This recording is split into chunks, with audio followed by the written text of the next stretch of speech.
Heureux celui qui veille. Heureux celui qui veille. Heureux celui qui veille. Veiller sur quoi? Sur sa vie. Celui qui ne se conforme pas au siècle présent, mais qui est transformé par le renouvellement de l'intelligence. Celui qui n'est pas prêt à tout parce qu'il veut le iPhone 16 Pro Max. Celui qui n'est pas prêt à se compromettre parce qu'il veut avoir une vie de paraître. Mais celui qui, au-delà de cette génération perverse et corrompue, reste ferme et intègre dans les voies du Seigneur.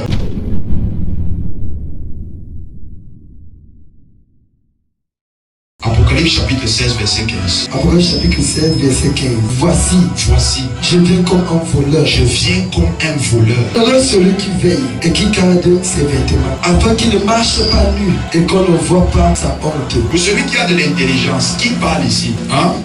Qui parle? Qui parle? C'est Jésus qui parle. Il dit, voici, je viens comme un voleur. Là où tu es assis là, ou assise là, tu connais le jour que le voleur va te visiter? Jésus est donc en train de nous faire comprendre que son jour, son retour est donc comme les jours d'un voleur. Personne d'entre nous ici ne connaît quand il va se faire cambrioler. Personne.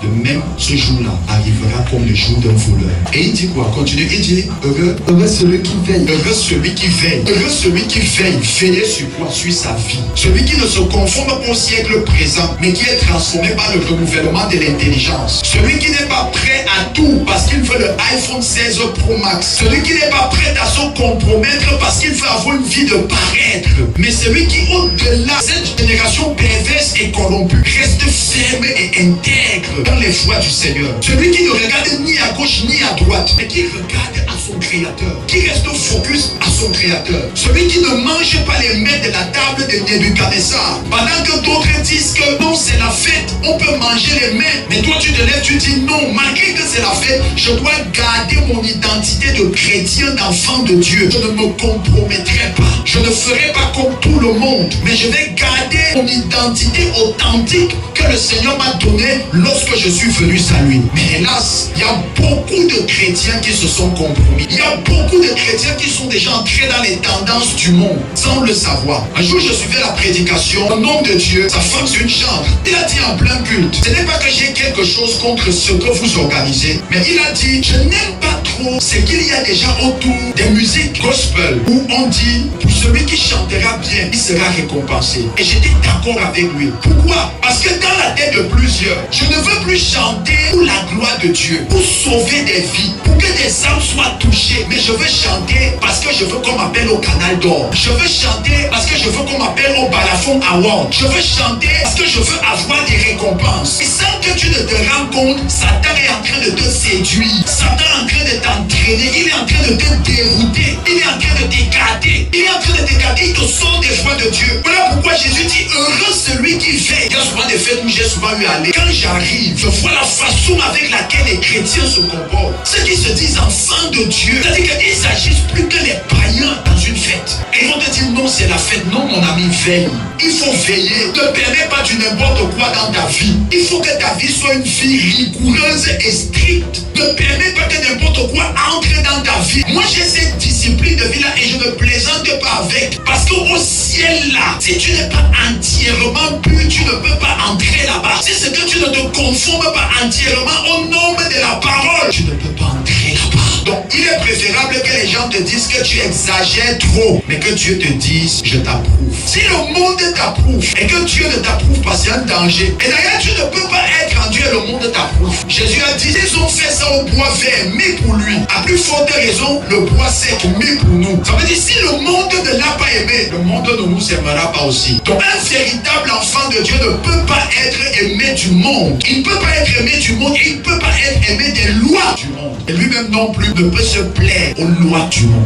C'est pour ça que quand je vois un enfant de Dieu qui vit consciemment et sciemment dans le péché, et il dit j'ai le Saint-Esprit, moi je te dis tu es sorcier, tu es un bon sorcier, tu vis consciemment et sciemment dans le péché, sans que cela ne parle dans ta conscience, que la vie que tu mènes là n'est pas bien devant Dieu. Tu es sorcier, mon ami. Quand le Saint-Esprit est dans ta vie, dès que tu fais quelque chose qui est mauvais, tu es mal à l'aise. Parce qu'en toi, il va te mettre mal à l'aise. Et il va te dire ce que tu viens de faire là, je ne suis pas content de ça, répands-toi. Mais si tu atteins à un niveau où tu fais des choses qui ne sont pas bien, tu dors, mon ami, tu es perdu. Cherche vite à retourner vers Dieu, tu es perdu. Nous, enfants de Dieu, nous devons être contraires aux lois du monde.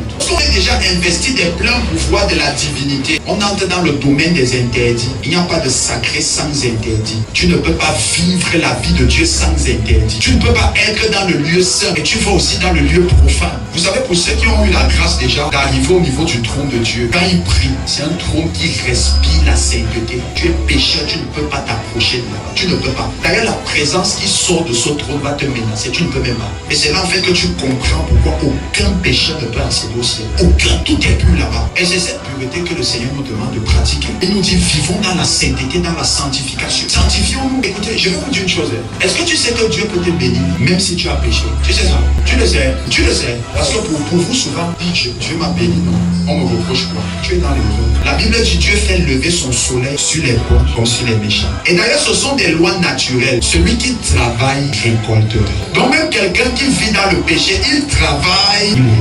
Mais maintenant, donc, quel est le fait que tu as placé ton affaire et ton affaire a donné et tu vis dans le péché? Ne te fais pas croire que Dieu est avec toi. Il peut te bénir, mais ça ne signifie pas que ton nom est inscrit dans le livre de vie. Est-ce que vous me suivez?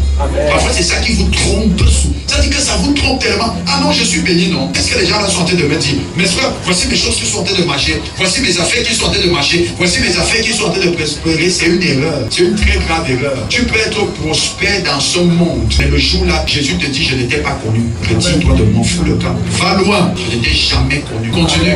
Et qui garde ses vêtements. Et qui garde ses vêtements afin qu'il ne marche pas nu. Le vêtement dont parle la Bible, ça n'a rien à voir avec la bise. Le vêtement, c'est la vie d'une personne. La Bible dit, et ceux qui auront lavé leur robe dans le sang de l'agneau, ce sont eux qui feront l'époux. La robe, le vêtement, c'est ta vie. Ça représente ta vie. Si dans une révélation, tu entends qu'on te dise, ta robe est sale, c'est une manière de te dire, tu vis dans le péché et il faut que tu corriges ça. Dans le livre de Zacharie, chapitre, je pense, 3, la Bible dit, le sacrificateur était tenu et Satan à sa gauche pour l'accuser. Parce que le sacrificateur avait un vêtement sale. Ça veut dire qu'il était dans le péché. Il avait commis quelque chose qui avait entaché son vêtement. Et puisque le péché est la chose qui donne le droit légal à Satan dans notre vie, Satan s'est donc tenu devant Dieu pour l'accuser que celui-là, il ne mérite pas, il ne mérite pas, il ne mérite pas, il ne mérite pas. Mais dans cette histoire, il y a une chose que j'ai compris, c'est qu'au-dessus de tout, la miséricorde de Dieu prône. Mais il ne faut pas abuser. Il ne faut pas exagérer.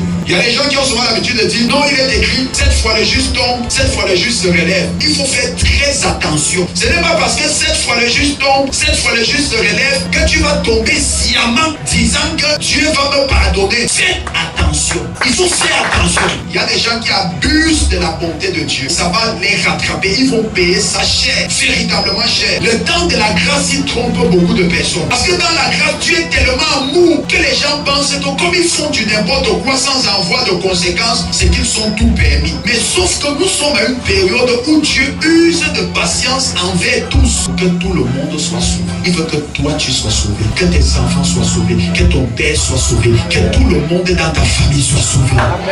C'est sa volonté. C'est ce que le Seigneur veut. Voilà pourquoi il est écrit, ô Seigneur Jésus, tu seras sauvé toi et tout. C'est la volonté de Dieu. Mais cependant, la volonté de Dieu seule ne suffit pas. Il faut aussi la volonté humaine. Si toi-même tu n'as pas la volonté de te faire sauver, même Dieu ne pourra rien pour toi.